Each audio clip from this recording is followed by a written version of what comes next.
Today's video, ang ating gagawin ay bulaklak.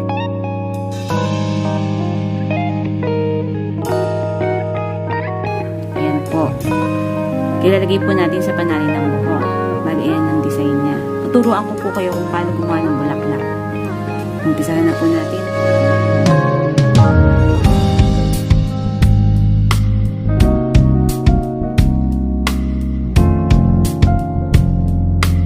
Ayan po, tapos wow po tayo ng ilang po tayo 2 tapos pass po na rin dito isang crochet lang po tapos isang ganyan. Bali ang bilang po na niyan 2. Ganun po uli gagawin. 1, 2.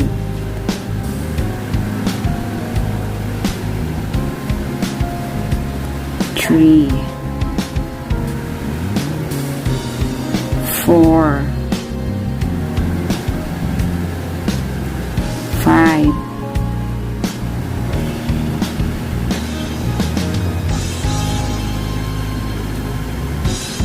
6. Bali, 6 po na ganun. Yung ginawa po natin, dun po natin ipapasok yung pinaka mamaya papakita ko po sa inyo. Naka 6 na po tayo.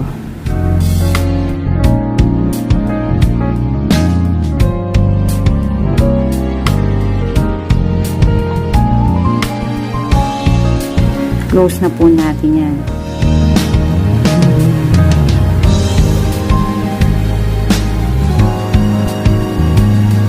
Kasi ito po yung pinakagitna eh.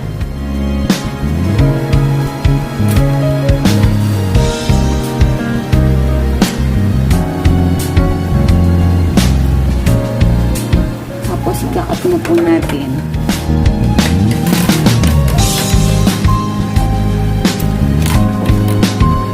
Ang gagawin naman po natin kulay ng petals ay kulay green. Ano po itsura oh.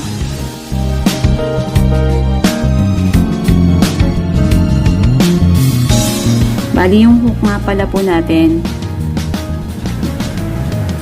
yung sa dati pa po itong hook eh. Number 7 po siya. Yung sa dating hook. Ngayon po marami ng labas ng hook eh. Marami ng sukat. Ayan po. Ito na po yung green. Gawin po natin siyang petals.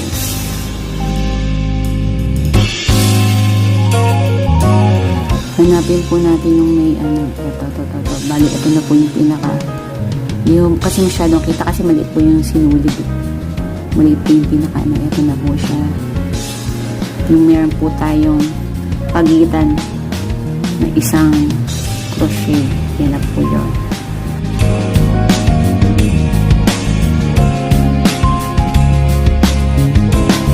One, 2, 3, 4. Tatlong ikot. 1, 2, 3. Pasok nyo po ulit doon. Tapos 1, 2, 3. Yan po siya. Bali, dapat pa makaanin po tayong ganyan dito sa butas na yan. 1, 2, 3. Pasok po ulit doon.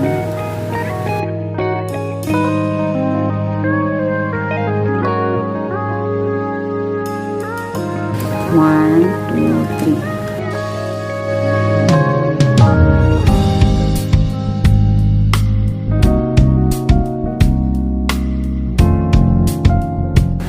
apat na po tayo, dalawa na lang.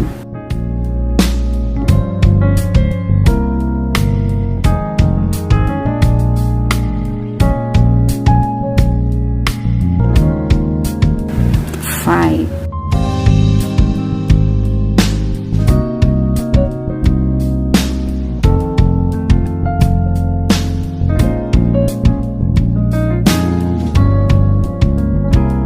Two, four, six. Six na po siya. Tapos kukuhanin na po natin siya lahat. Tapos, 1, 2, 3.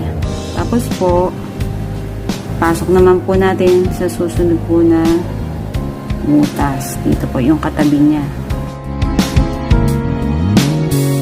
Yun po, oh. Tapos,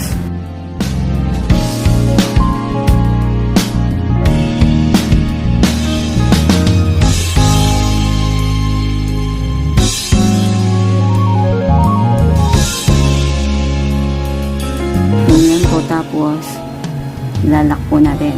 1, 2, 3, 4. 1, 2, 3. Shoot po natin din doon.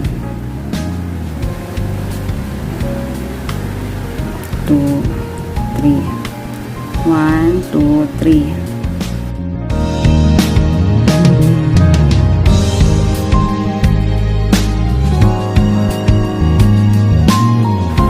One, two, three. Pasok po ulit natin.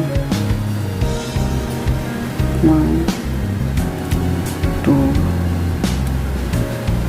3. Apat na po yan. 1, 2, 3.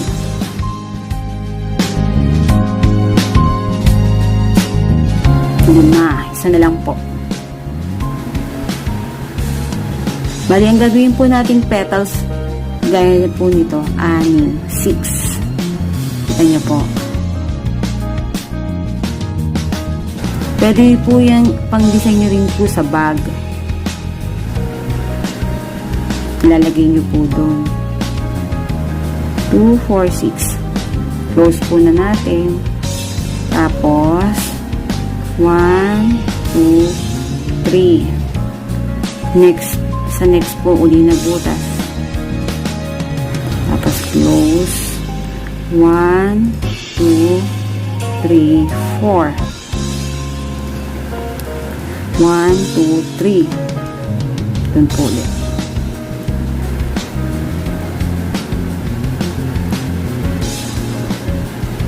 1, 2, 3.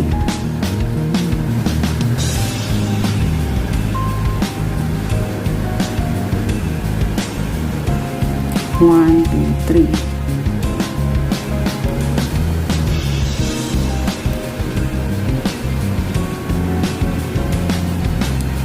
Apat na po siya. Apat na. Dalawa pa. 1, 2, 3.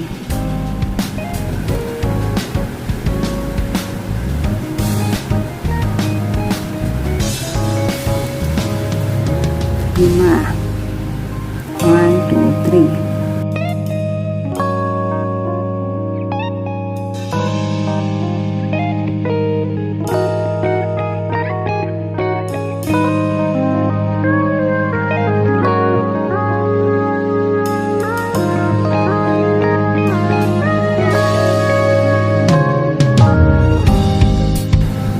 2, 4, 6. 6 na po siya. Close na po uli natin. 1, 2, 3. Tatlo pong chain dyan, ha. Tapos, dito po uli sa sumunod pong butas. Close po uli natin. Apat na chain po. 1, 2, 3, 4. 1, 2, 3.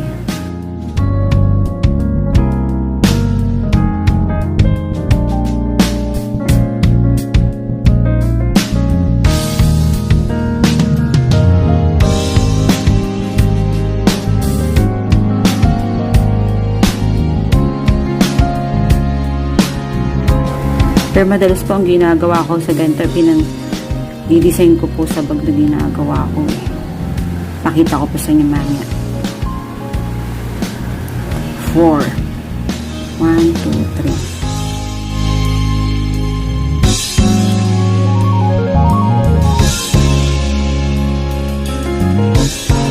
1, 2, 3.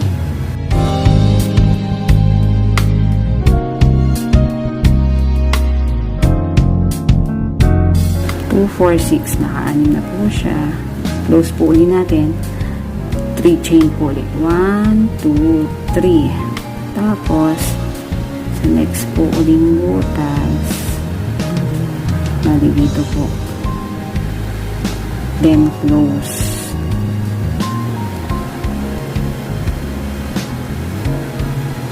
1, 2, 3, 4.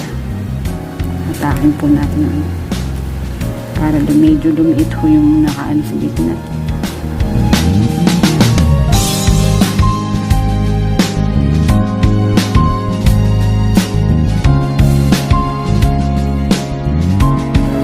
Bali, dalawang gano'n na lang po.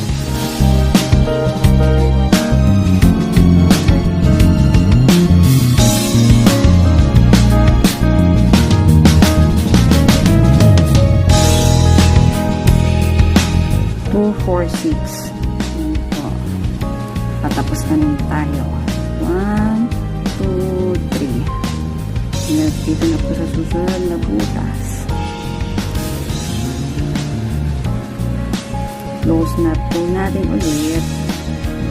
Tapos 1, 2, 3, 4. 4 na chain.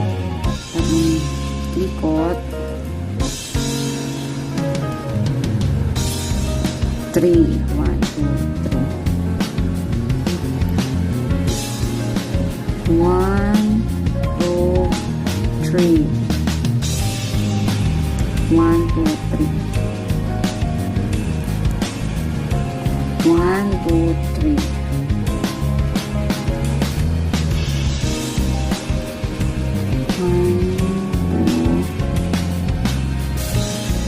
3. 1, 2, 3.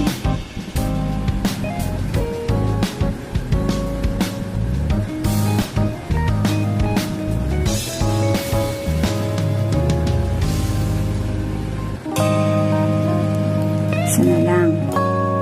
2, 4, 5. Naka-apat. Naka-5 na tayo.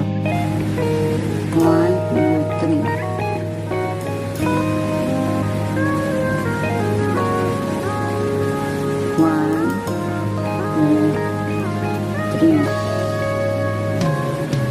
2, 4, 6. 8. Marika-close na po natin siya. 1, 2, 3. Close na po natin siya. Ito lang po yung sa likod. Sa likod na po natin siya ika-close.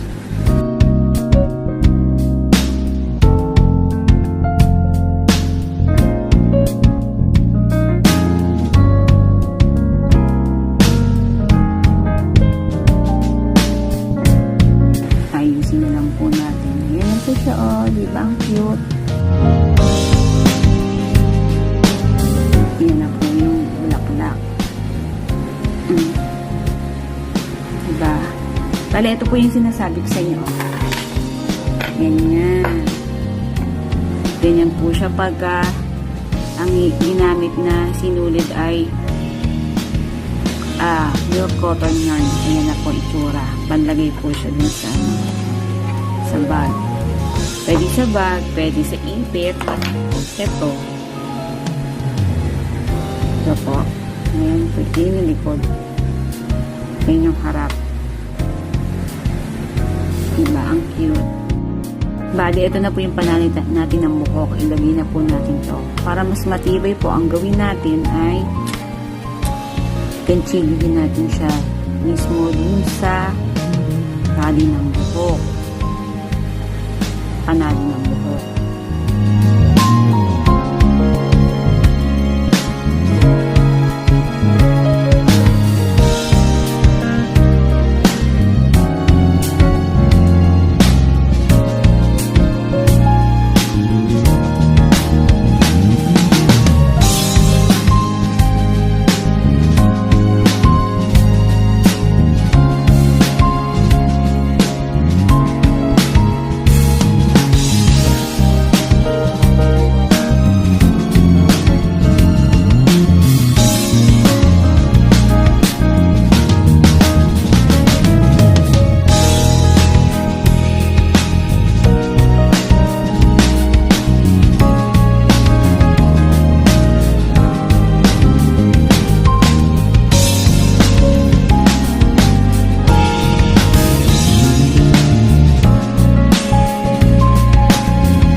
pagkadikit lang po, ano po siya, mapapanggal din. Pag tumagal-tagal, ito po, mas matibay. Mamaya na po natin nilinis yung pinaka sinulid.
Linisin na lang natin ito.